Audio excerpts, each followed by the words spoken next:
Hello everyone, my name is Jesus Conde and today we're going to be doing a futuristic racing bike.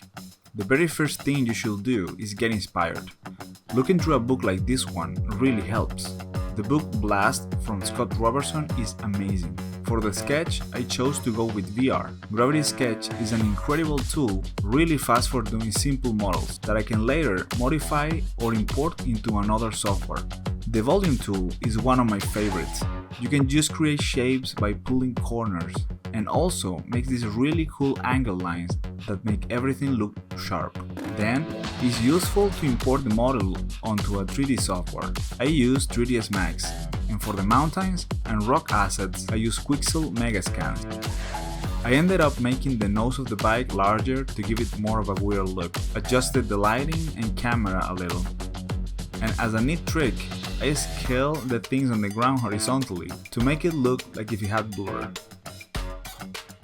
To separate the bike from the background, you will need a Z-depth pass and put it on top of your image with the blending mode screen. I really need the bike to pop up, so adjusting the levels on this layer was necessary. To change the color, just hit Ctrl Q and you will open the hue and saturation menu. In there you can pretty much decide what color you want atmospheric perspective to be. Now that I have my base, I can just concentrate on the part that I really like the most, painting. And a good way to start is just sketching all the changes or improvements you want to do.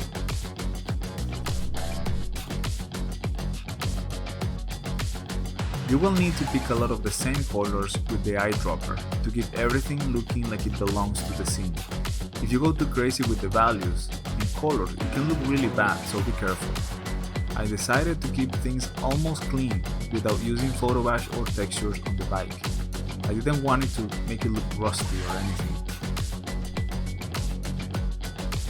I duplicated the same bike and scaled it down, changed the color and added a blur effect. This is the final result. I really hope you enjoyed this video. If you want to see more of this type of content, please give me a thumbs up. See you on the next one.